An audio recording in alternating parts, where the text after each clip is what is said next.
Street vendor helps lost girl, unknowingly as her billionaire father listened in. Walter Jenkins felt sweat trickling down his forehead as he carried his breadbasket through the park.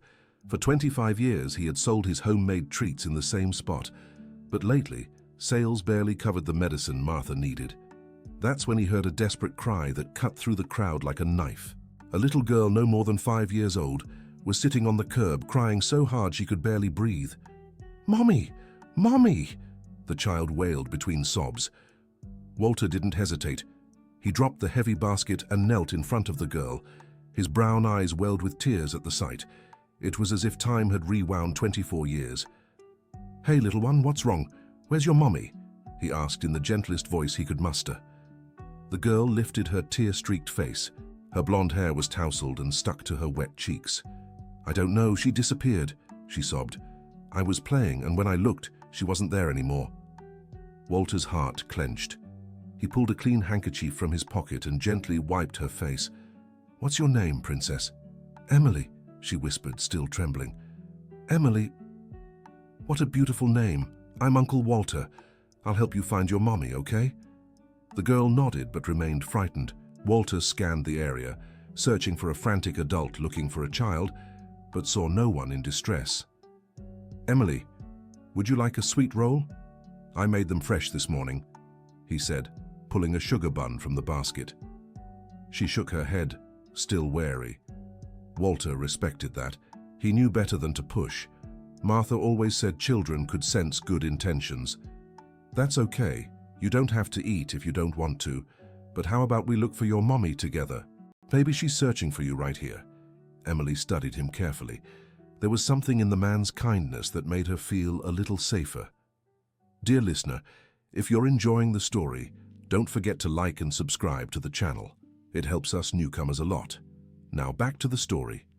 On the other side of the park, hidden behind a leafy tree, Richard Thompson watched everything through dark sunglasses. His hands sweated inside the pockets of his $3,000 Italian suit.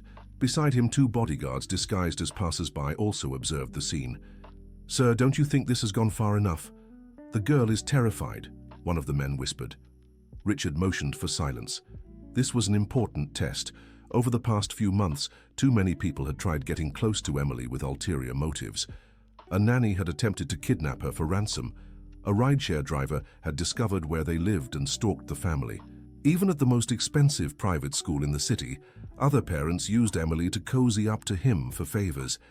He needed to know if good people still existed, those who'd help a child out of kindness, unaware she was worth billions. "Let's go, Emily," Walter said, holding out his hand. "I'll take you to the police station. I'm sure your mommy's already looking for you there."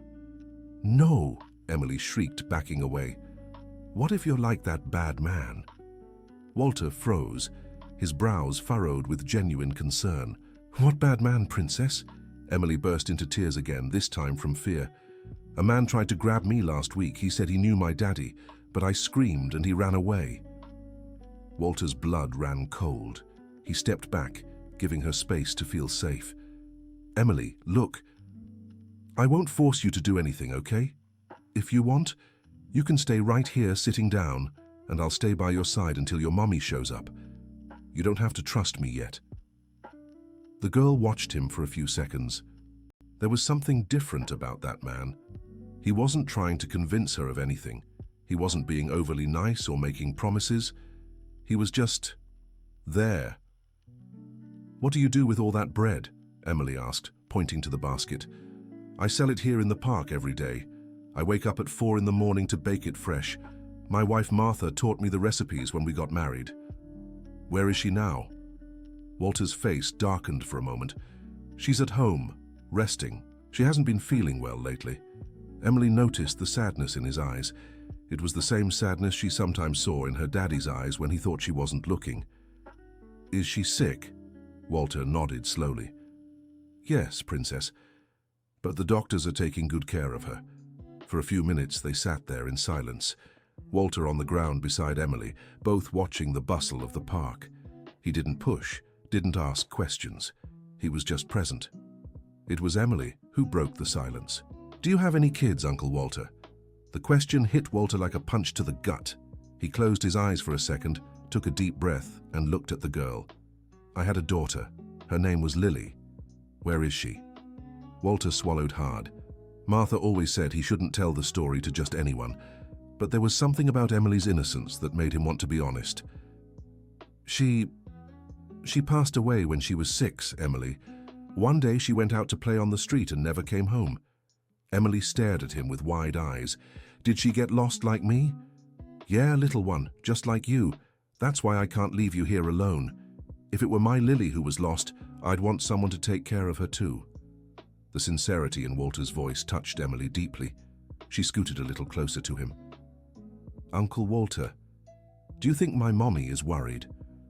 "I'm sure she is, Emily. When a mommy loses her child, it's like the world ends for her. Your mommy must be desperate looking for you." Richard, who had been listening from his position, felt a lump in his throat. The man's story was real. He had investigated all the vendors in the park when he decided to run his test, and he knew Walter Jenkins had lost his daughter over 2 decades ago. The case was never solved. "Mr. Thompson," the security guard whispered, "I think you've seen enough." The man is trustworthy, but Richard couldn't move. He was captivated by the conversation between his daughter and that street vendor. Emily never spoke so openly with strangers. She was usually withdrawn and wary. "Uncle Walter, can you tell me a story?" Emily asked, settling more comfortably on the curb. "Of course, Princess. What kind of story do you like?" "Princess stories, but not the silly ones where they just wait for a prince. I want stories about brave princesses." Walter smiled for the first time since finding the girl. "Then you'll like the story of Princess Martha." "Martha, like your wife?" "Exactly. She was a very brave princess who lived in a small town, just like ours here. She didn't have a castle or treasures, but she had something much more valuable." "What?" "A giant heart. This princess spent her days helping the people in town. When someone was sad, she'd bake a special roll that cured sadness. When someone was hungry, she'd share her food. And when someone was scared, she'd stay by their side until the fear went away." Emily listened intently, completely absorbed in the story. But one day, Princess Martha got very sick, and the town's baker, whose name was Walter, got very worried. "The baker had the same name as you." "He sure did," Walter smiled. "Baker Walter loved Princess Martha so much that he decided he would do everything, absolutely everything, to take care of her. So he woke up at dawn to make the most delicious bread in the kingdom, sold it in the city park, and with the money he bought medicine for the princess." "And did she get better?" "She's still fighting to get better, Princess. But while she fights, Baker Walter keeps making his bread and caring for her with so much love." Emily grew thoughtful for a few moments. "Uncle Walter, do you think when I grow up, I'll be able to help people like Princess Martha?" "I'm sure you will, Emily. You're already a very special girl." At that moment, Emily took the sweet roll Walter had offered and took a small bite. "It's yummy," she said, smiling for the first time. "Thank you, Princess. Martha will be happy when I tell her you liked her recipe." Richard watched everything with a mix of emotion and guilt. His daughter was more relaxed and happy than he'd seen her in months, and all because of the genuine kindness of a man who earned in an entire month less than Richard spent on a single meal. "Uncle Walter," Emily said, "can I ask a kind of silly question?" "Of course, little one. Ask whatever you'd like." "Why don't you get rich selling bread? It's so tasty." Walter chuckled softly. "Oh, Emily, it doesn't quite work like that. I sell my bread for a very low price so everyone can afford it. The people here in the park don't have much money, just like me. So if I charge too much, no one will be able to buy it, and everyone will go without bread. But you need money for Martha's medicine." "I sure do. That's why I work so hard. I wake up at 4 in the morning, work until nightfall, make deliveries on weekends. Sometimes it's tiring, but it's worth it." Emily stopped eating and looked at Walter with a serious expression. "Uncle Walter, you're a hero." "Why do you say that, Princess?" "Because you take care of Martha just like the baker in the story, and because you stopped everything you were doing to help me, even though you didn't know me." Walter felt his eyes grow moist. It had been a long time since he'd received such a sincere compliment. "Thank you, Emily, you're a hero too."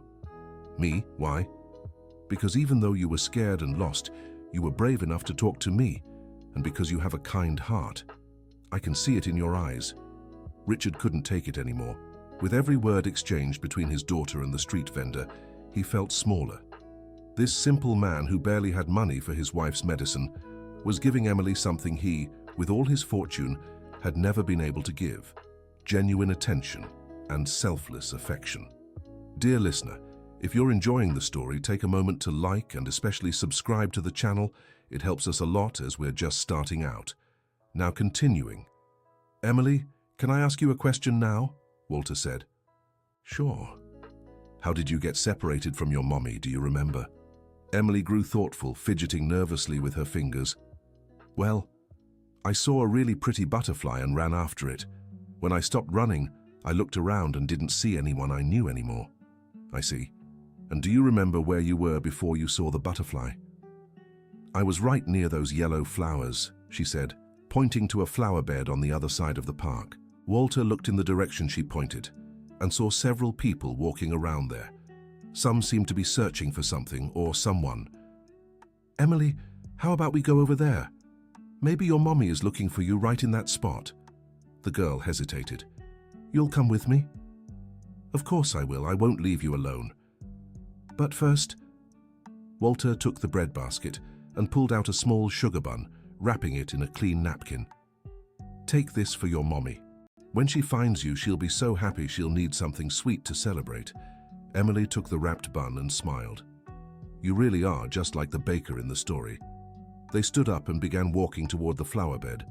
Walter carried the bread basket in one hand and offered the other to Emily, who took it without hesitation. Richard signaled to the security guards and started moving as well, keeping his distance. His original intention had been to approach and reveal his identity once he was sure of the street vendor's good intentions. But now he didn't know how to do that without seeming like the villain of the story. As they walked, Emily kept asking Walter questions. "Uncle Walter, does Martha know you're here helping a lost little girl?" "No, Princess.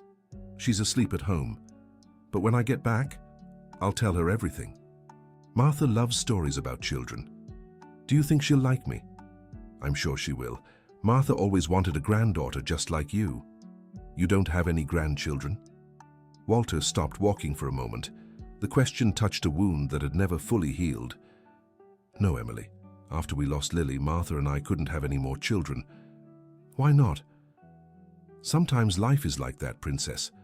Some things don't happen the way we want them to, but that doesn't mean we stop dreaming." Emily squeezed Walter's hand tighter. "When I find my mommy, can I visit you and meet Martha?" Walter's heart leaped in his chest. He hadn't felt this much joy in years. "That would be the most beautiful thing in the world, Emily. I'm sure Martha would be over the moon with happiness." When they got close to the flower bed, Walter began looking around for any woman who seemed frantic. "Emily, can you describe your mommy to me?" "She's tall, has brown hair and was wearing a blue dress." Walter scanned the crowd but didn't see anyone matching that description. There were a few women, but none seemed to be searching for a lost child. "That's odd," he murmured to himself. "What is it, Uncle Walter?" "Nothing, Princess. It's just, well, if your mummy were looking for you, she'd probably be really upset, running around asking people if they'd seen you." Emily looked at him confused. "But Mommy isn't here. She left with Daddy." Walter stopped walking and knelt in front of Emily. "What do you mean, little one? Weren't you with your mommy when you got lost?" "No, I was with Daddy. Mommy stayed home because she's away for work." "Oh, I see. So it was your daddy who brought you to the park?" Emily nodded. "And where is your daddy now?" The little girl shrugged. "I don't know. When I was chasing the butterfly, he disappeared too." A chill ran down Walter's spine. Something wasn't right about this. "Emily, tell me something. Does your daddy often leave you alone in places?" "Sometimes. He says it so I can learn to take care of myself in the world." Walter's blood boiled. What kind of father would leave a 5-year-old alone in a park full of strangers? "And when that happens, does he come back for you?" "He always comes back, but it takes a long time." "How long?" "I don't know. A really long time." Once I waited until it got dark. Walter stood up slowly, feeling anger rise in his chest. He looked around the park with new eyes. He wasn't searching for a frantic mother anymore. He was looking for an irresponsible father who used his own daughter as some kind of test. "Emily, what does your daddy look like? Can you describe him?" "He's tall, wears sunglasses and dresses fancy, like that man over there," she said, pointing toward Richard. Walter looked where Emily was pointing and saw a man in a suit watching them from a distance. When the man realized he'd been spotted, he tried to hide behind a tree. "Emily, is that man over there your daddy?" The little girl looked more closely, and her expression changed completely. "Yes, that's my daddy." Instead of running toward her father, Emily hid behind Walter. "Why don't you go to him, princess?" "Because he'll be mad at me for talking to you." "Why would he be mad?" "He said I can't talk to strangers, but you're different, Uncle Walter. You're good." Walter felt a mix of anger and protectiveness. He stared in the direction of the man in the suit and began walking toward him, holding Emily's hand. Richard realized he'd been spotted. There was no hiding now. He took a deep breath, removed his sunglasses and walked to meet them. When they were just a few feet apart, Richard spoke. "Emily, come here now." His voice was cold and stern. Emily shrank further behind Walter. "Excuse me," Walter said, stepping in front of Emily. "Are you this girl's father?" "I am." "And who exactly are you?"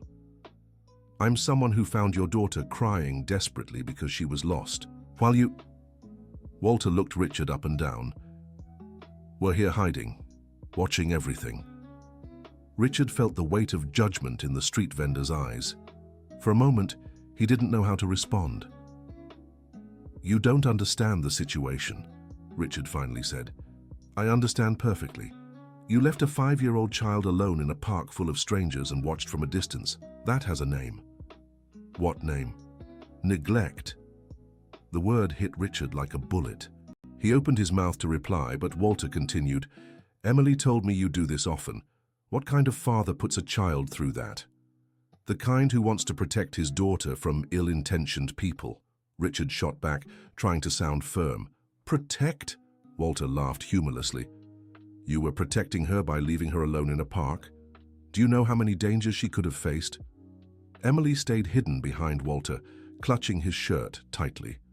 Richard noticed how his daughter sought protection from the street vendor instead of running into her own father's arms. "Emily," Richard called, softening his voice. "Daddy was nearby the whole time. There was no danger." "Then why was she crying, desperate, screaming for her mommy?" Walter asked. "Why was she terrified and afraid?" Richard had no answer. For the first time in years, he was at a loss for words. "Uncle Walter," Emily whispered, "can I stay with you today? I don't want to go with Daddy."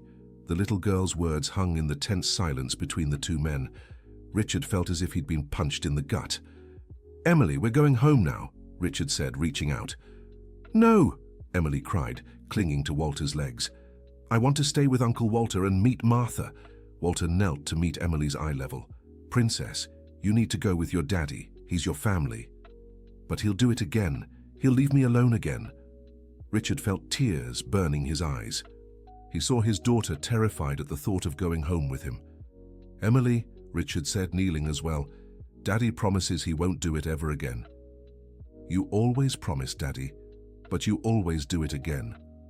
Walter looked from Emily to Richard and saw a broken man.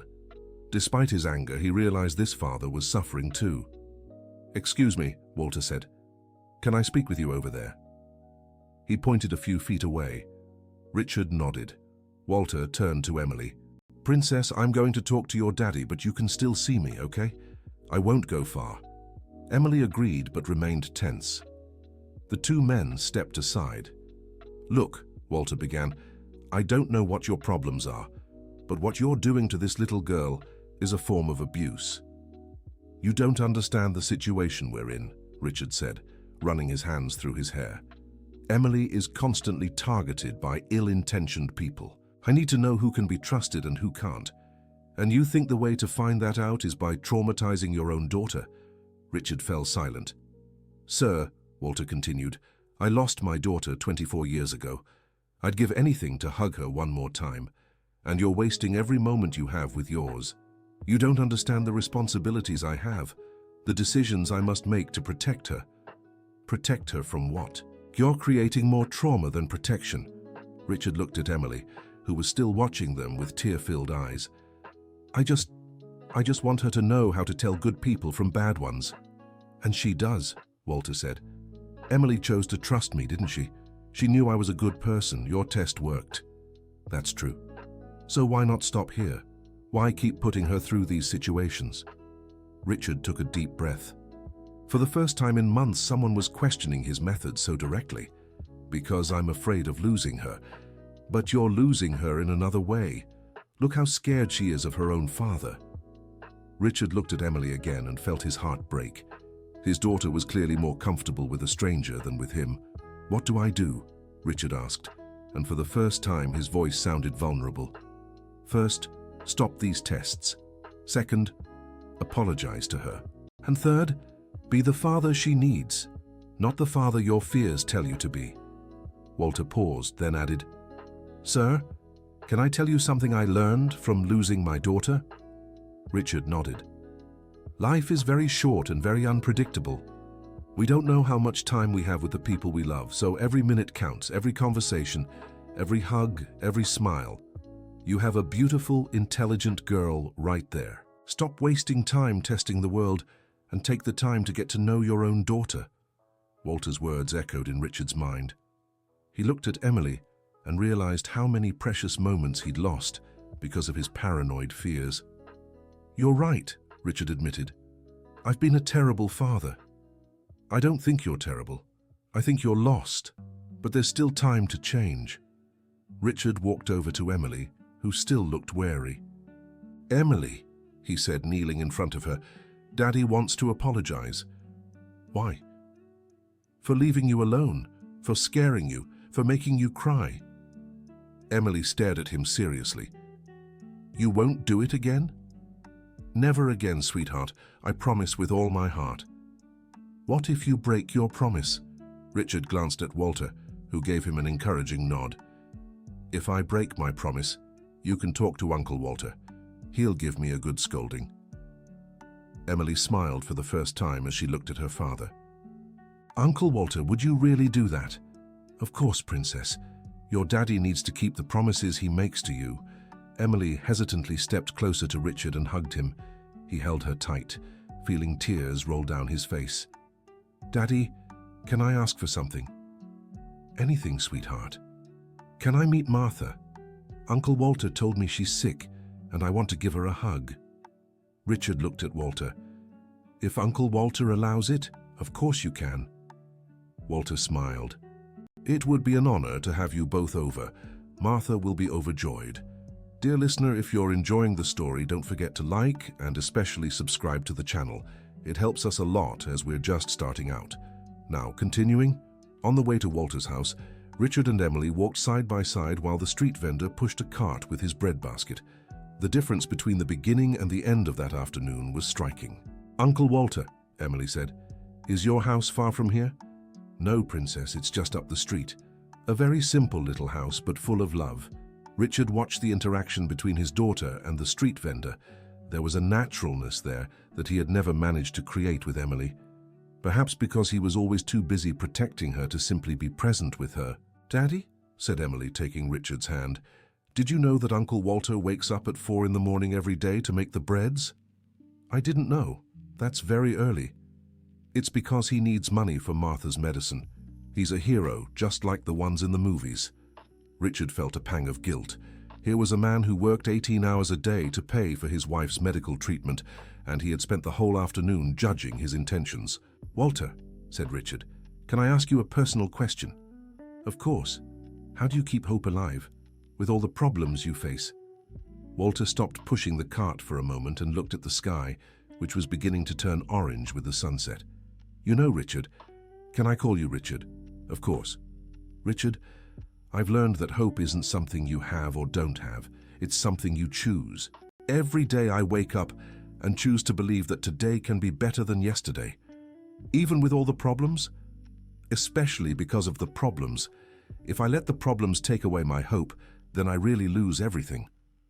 Emily listened intently to the conversation between the two men. "Uncle Walter, do you still hope to find your daughter?" The question caught Walter off guard. He stopped walking and knelt in front of Emily. "You know, Princess, I have a different kind of hope now." "Now, what do you mean?" "For a long time I held on to the hope of finding Lily, but over time I learned I could honor her memory in other ways." "What ways?" "By taking good care of Martha, by being kind to people, and by helping other children when they need it, just like I helped you today." Emily spontaneously hugged Walter. "I think your daughter would be proud of you." Walter felt his eyes fill with tears. "Thank you, Princess. You just gave me the most beautiful gift anyone ever has." Richard watched, deeply moved. He was witnessing a lesson in humanity that no university or business book could ever teach. They arrived at a residential street where the houses were small and simple, but well kept. Walter stopped in front of a yellow house with a small garden in front. "We're here," he said. "Let me tell Martha we have special visitors." Walter went inside and they could hear voices talking. A few minutes later, he came out accompanied by a woman in her 50s, thin with graying hair but a warm smile on her face. "Martha, these are the friends I told you about, Emily and Richard." Martha knelt in front of Emily and opened her arms. "Hi, little one. Walter told me you're a very special girl." Emily ran into Martha's arms and hugged her tightly. "Aunt Martha, I brought this for you," said Emily, unwrapping the bread Walter had given her. "For me? How lovely. Shall we go inside and eat together?" The house was small and simple, but impeccably clean and tidy. In the living room, there were old photos of Walter and Martha together, and a picture of a little girl in a golden frame on top of the TV. Emily noticed the photo immediately. "Aunt Martha, who is that girl in the picture?" Martha and Walter exchanged a look filled with emotion. "That's our daughter, Lily," Martha said softly. "Uncle Walter told me about her. She was very pretty." "Yes, she was. And she was your age when she left." Emily studied the photo for a few moments. "Aunt Martha, can I give you a hug, so you won't be sad?" Martha couldn't hold back her tears. She hugged Emily so tenderly, it was as if she were hugging her own daughter. Richard watched everything with emotion. He had never seen Emily show so much empathy and affection towards strangers. "Martha," Richard said, "Walter told me you haven't been feeling well. How are you doing?" "Some days are better than others," she replied with a faint smile. "But today is a special day. It's been a long time since we've had such dear visitors." "Aunt Martha," Emily said, "do you want me to tell you a story? Uncle Walter told me a really beautiful story about a princess who had your name." "I'd love to hear it."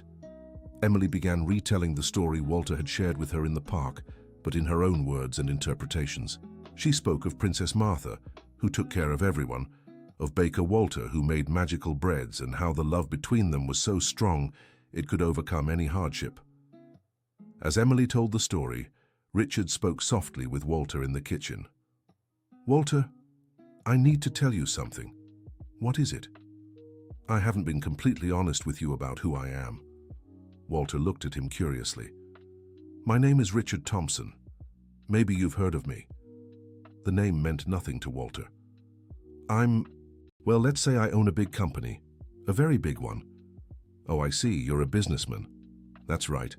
And because of my position, Emily and I have always been targets for people with bad intentions. That's why I was so afraid to leave her with strangers." "That makes sense. But today you showed me something I'd forgotten." "What?" "That there are still good people in the world. People who do good without expecting anything in return." Walter shrugged. "I just did what anyone should do." "No, Walter, you did much more than that. You took care of Emily with more tenderness than I have lately." Richard paused before continuing. "I want to make you an offer." "What kind of offer?" "I want to help with Martha's treatment." Walter immediately grew serious. "Richard, I really appreciate it, but I can't accept." "Why not?" "Because I didn't do what I did today, expecting anything in return.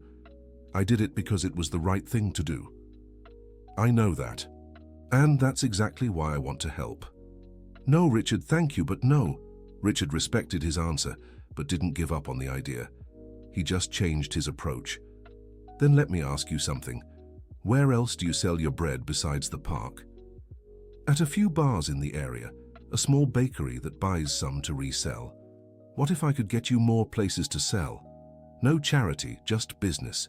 Your bread really is that good. Walter considered the offer. That would be different. If it's just business, you'd keep working just with more customers. Can I think about it? Of course. They returned to the living room where Martha and Emily were flipping through an old photo album. "Look, Daddy," Emily called. "Aunt Martha showed me pictures of when she and Uncle Walter got married." Richard walked over and saw photos of a young couple, clearly in love, at a simple but joyful ceremony. "You two make a beautiful couple," Richard said sincerely. "Thank you," Martha smiled. "They were the best 40 years of my life." 40 years, congratulations. That's quite an achievement these days. "The secret," Walter said, kissing Martha's forehead, "is choosing every day to stay together. It's not always easy, but it's always worth it." Emily watched everything intently. "Aunt Martha, do you think I'll find a love like yours when I grow up?" "I'm sure you will, little one. You have such a pure heart. That attracts good people. Like how Uncle Walter attracted you?" Martha laughed. "Actually, I was the one who attracted him. I was the one who chased after him." "Really? Tell me how it happened." Martha looked at Walter, who nodded. "I was 18 and working at a bakery. Walter came in every day to buy bread, but he was too shy to talk to me. And then? Then I started leaving little notes inside his bread bag." "What kind of notes?" "On the first day I wrote, 'I hope you like the bread.' On the second, 'You have a beautiful smile.' On the third, 'Would you like to have coffee with me?'" Emily clapped her hands. "And did he say yes?" "He turned so red I thought he'd faint." Martha laughed. "But he did say yes." "And did you date long before getting married?" 3 years, Walter replied. "They were the best 3 years of my life. Well, until we got married. Then it got even better." Richard watched the couple's dynamic with admiration. There was a bond there he'd never experienced in his own relationships. "Martha," Richard said, "can I ask how you both dealt with losing Lily?" The question brought a heavy silence to the room. Martha held Walter's hand before answering. "It was the hardest time of our lives. There were moments we didn't think we'd make it through."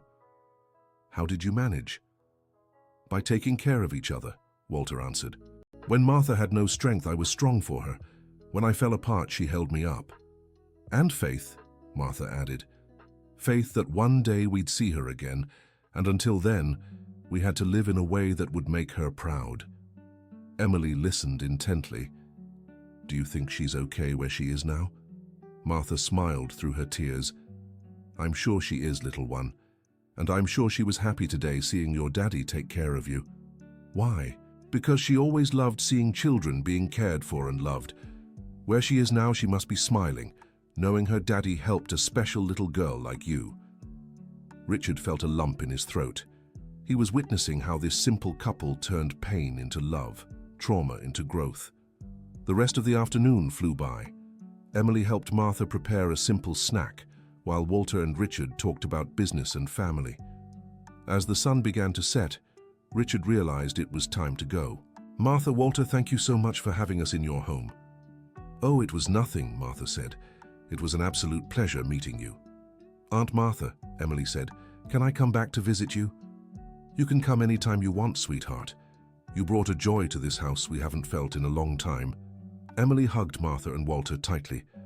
"Thank you for taking care of me today. You're my family now too." The little girl's words deeply moved all the adults present. "Emily," Walter said, "you're our family now too. And families take care of each other, right?" "Right." Richard shook Walter's and Martha's hands. "Thank you for everything. You've taught me more in one afternoon than I've learned in years." "What did you learn?" Martha asked. "That being rich isn't about having a lot of money. It's about having people who truly care about you." On the way home, Richard and Emily talked about the day. "Daddy, did you like Martha and Walter?" "Very much, sweetheart. They're very special people." "Can I ask you something?" "Of course. Why don't we meet more people like them?" The question hit Richard hard. Emily had touched on a wound he didn't even know he had. Good question, Emily. I think we live in a bubble, don't we? Only spending time with people from our world. And is our world small? Very small compared to the real world. So can we meet more people from the real world? Yes, we can, and we will. That night, Richard couldn't sleep. He kept thinking about everything that had happened that day. For the first time in years, he questioned whether the lifestyle he provided for Emily was truly the best for her. The next morning, he made a decision that would change their lives forever. Richard arrived at the park early, even before Walter had set up his bread stand. When the vendor appeared pushing his cart, he was surprised to see the businessman there. "Richard, what are you doing here so early? I came to talk to you. Do you have a few minutes?" "Of course, let me just organize things here." Walter set up his small stall and arranged the breads in the basket. Richard helped him, carrying some things.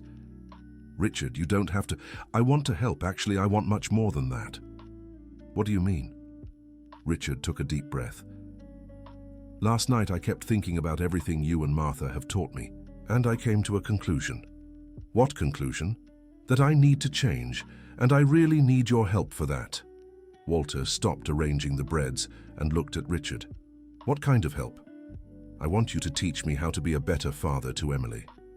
"Richard, you're already a good father. You were just lost." "No, Walter. You saw yesterday how Emily reacted to me. She's afraid of me. A 5-year-old girl shouldn't be afraid of her own father. That can change." "It can, but only if I learn from someone who truly understands how to care for people." Walter was moved by Richard's words. "What do you want me to do?" "I want Emily to spend some afternoons here with you. Not as charity, but as if you were the grandparents she never had. Richard, and I want to spend those afternoons here too. I want to learn by watching how you interact with her. How you talk, how you show affection, how you teach without causing harm." Walter looked at Richard and saw total sincerity in his eyes. "Are you sure about this?" "I've never been more sure of anything in my life." "And Emily? What does she think of this idea?" Richard smiled. "It was her idea. Last night she asked me if she could think of you as grandparents. She said she never had any and would love to." Walter felt his eyes welling up. "And what did you say?" "That if you agreed, it would be an honor for our family." At that moment, Martha appeared, walking toward the park. She looked visibly better than the day before, with more color in her face and a different sparkle in her eyes. "Martha," Walter called, "what are you doing here?" "I brought lunch for you," she said, holding a lunchbox, "and to see if you needed help with anything." Richard approached her. "Martha, it's so good to see you. How was your night?" "Better than it's been in months," she smiled. "I think your visit did me a world of good." "Martha," Walter said, "Richard just made me a proposal." "What kind of proposal?" Richard repeated everything he had discussed with Walter. Martha listened carefully, her eyes shining brighter with each word. "Richard," she said when he finished, "are you sure you want this? Taking care of a child is a lot of work." "I'm sure, Martha. And you wouldn't be doing it alone. I'd be here too, learning." "And Emily, does she really want this?" "Why don't you ask her yourself?" Richard said, pointing to the other side of the park. Martha and Walter looked and saw Emily running toward them, a huge smile on her face. "Aunt Martha! Uncle Walter!" she shouted, reaching them and hugging them both at the same time. "Hi, Princess," Walter said. "Your daddy told us about your idea." "Will you be my grandparents?" Emily asked, looking eagerly at Martha and Walter. Martha knelt in front of Emily and held her hands. "Emily, it would be the greatest joy of our lives, but are you sure? Being grandparents is a serious thing." "I'm sure. I never had grandparents, and you're exactly how I imagined grandparents should be." "How so?" Walter asked. "You really listen to me, you give the best hugs, and you tell the best stories." Martha couldn't hold back her tears. "Then it's settled. Starting today, you have a Grandma Martha and a Grandpa Walter." Emily jumped for joy and hugged Martha tightly. "Grandma Martha, can I call you that?" "Of course, my love." "And you, Grandpa Walter?" "Absolutely, Princess. I'll be the best grandpa in the world." Richard watched everything, deeply moved. For the first time in a long while, He saw his daughter completely happy and relaxed. "Daddy," said Emily, "now I have a big family." "Yes, you do, my love, and so does Daddy." In the months that followed, everyone's lives changed completely. Emily started visiting Martha and Walter's house 3 times a week. On the afternoons she spent there, she helped Martha with simple household chores, learned cake recipes, and listened to stories about the past. Walter became a father figure to Emily in a way Richard had never managed to be. He taught values through small, everyday actions, showing the importance of honest work and caring for others. Richard, in turn, watched everything and learned. He discovered that being a father wasn't about shielding Emily from all the dangers of the world, but about preparing her to face them with courage and wisdom. Richard's proposal to expand Walter's business also worked out. The artisanal breads began selling at various locations across the city, and the couple's income improved significantly. With this, Martha was able to get better treatment, and her health improved considerably. But the most significant change was in the relationship between Richard and Emily. The businessman learned to be truly present for his daughter, to listen without judgment, and to show affection consistently. Emily, in turn, lost her fear of her father and developed a trust that reflected in every area of her life. At school, she became more sociable and confident. At home, she began sharing her feelings and thoughts with Richard. One afternoon, 6 months after their first meeting in the park, Martha, Walter, Richard, and Emily were gathered in the living room of the yellow house. Emily was helping Martha make cookies while Walter and Richard talked about the new sales locations. "Grandpa Walter," Emily said, "can I ask you something?" "Of course, Princess. Do you still feel sad when you think about Lily?" The question brought a momentary silence to the room. Walter looked at Martha, who nodded encouragingly. "I still feel sad sometimes, Emily, but it's a different kind of sadness now." "How so?" "Before it was a sadness that hurt deeply, that made me want to give up on everything. Now it's a tender sadness, missing someone we love." "And why did it change?" Walter looked at Emily affectionately. "Because you and your daddy brought new joy into our lives, and I'm sure Lily would be happy knowing we're taking care of a special little girl like you." Emily moved closer to Walter and hugged him. "Grandpa, do you think Lily and I would have been friends if she were here?" "I'm sure of it. You both have the same kind heart." "Then can I consider her my sister of the heart?" Martha and Walter were moved by the question. "Of course you can, my love," said Martha. "She would be so happy to have a little sister of the heart like you." Richard watched everything with admiration. Emily had developed an emotional maturity he'd never seen in children her age.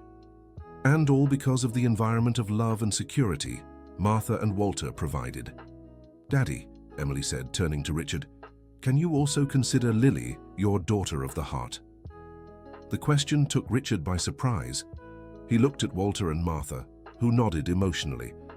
"It would be an honor, Emily. It would be an honor to be part of this family in such a special way. So now I have a daddy, a Grandma Martha, a Grandpa Walter, and a sister of the heart who's in heaven watching over all of us." "That's right, Princess," said Walter. "Family isn't just those you're born with. It's also those you choose to stay with." That night, as Richard tucked Emily into bed, she made a request that stayed etched in his heart forever. "Daddy, thank you for letting me get lost that day in the park." "Why are you thanking me, my love?" "Because if I hadn't gotten lost, we would never have met Grandpa Walter and Grandma Martha, and our family wouldn't be as beautiful as it is now." Richard kissed his daughter's forehead. "You're right, Emily. Sometimes we need to get a little lost to find what truly matters." "And what truly matters, Daddy?" "The people who truly love us, and the people we truly love too. Like our family." "Like our family." Emily smiled and closed her eyes. "Good night, Daddy." "Good night, Lily," she said, looking up at the ceiling as if speaking to someone up there. Richard left the room, moved. In the hallway, he called Walter. "Hello, Walter?" "Hi, Richard. Everything all right?" "I wanted to thank you." "Thank me for what?" "For teaching me how to be a father, for giving my daughter back to me, for showing me that family is about love, not blood." Walter was emotional on the other end of the line. "Richard, you don't have to thank me. You and Emily saved our family too." "How so?" Martha is better than she's been in years, not just physically but emotionally. Taking care of Emily gave her life new meaning, and mine too. Walter, can I confess something? Of course. I envy you. Why? Because you have something all my money could never buy. What? A life full of meaning, true love, a peace of mind that comes from knowing you're doing the right thing. Walter was silent for a few seconds. Richard, you have all that now too. Maybe you haven't realized it yet, but you do. You really think so? I'm sure. I've seen how Emily looks at you now. I've seen how you've changed. I've seen how you've become the person you always were inside but was hidden behind fear. Richard felt tears in his eyes. Thank you, Walter, for everything. You're welcome, son. That's what family is for. The word son echoed in Richard's heart. At 40, he had finally found a father figure. And the most ironic part was that this figure was a man he, in another time, wouldn't even have noticed on the street. Years passed, and the unconventional family formed that afternoon in the park only grew stronger. Emily grew up surrounded by love and solid values. Richard became a present and involved father. Martha fully regained her health and rediscovered the joy of living. And Walter found a new purpose in life.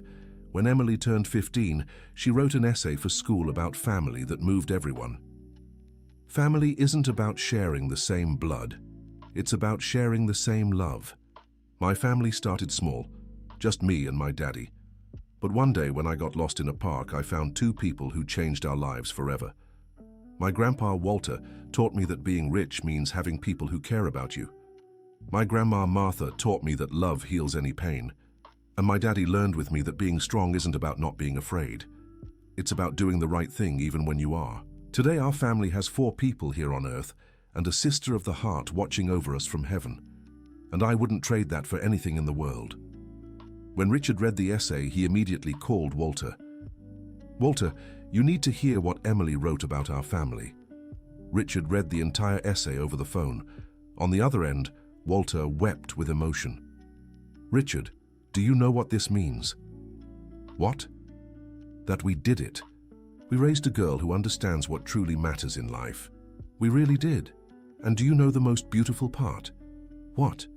She didn't learn it in any expensive school or from any famous teacher. She learned it by watching how we treat each other, how we care for one another.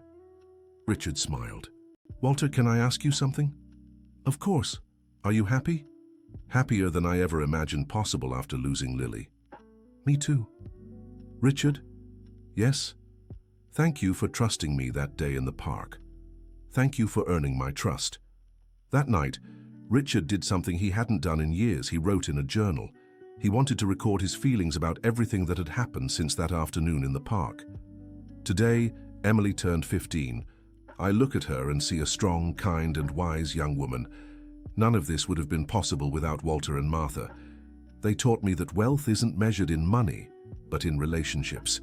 That success isn't about having everything you want, but wanting everything you have. That family isn't about perfection, but unconditional love.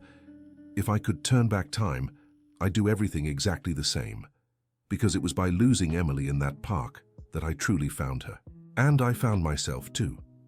The next day, Richard made a decision that surprised everyone. He announced he was donating half his fortune to social projects, helping families in difficult situations. Daddy, Emily said when she heard the news, why did you do this? Because I learned from your grandparents that happiness we don't share isn't complete happiness, and you don't regret it? On the contrary, I've never felt richer in my life. Emily hugged her father proudly. Daddy, do you think we've honored Lily's memory? Richard looked at his daughter, thought about everything they'd built together, all the lives they'd touched and changed. I think so, my love. I think so. The end of the story. Now tell me, what did you think of the story of Richard, Emily, Walter, and Martha? How did you feel watching this family come together in such a special way?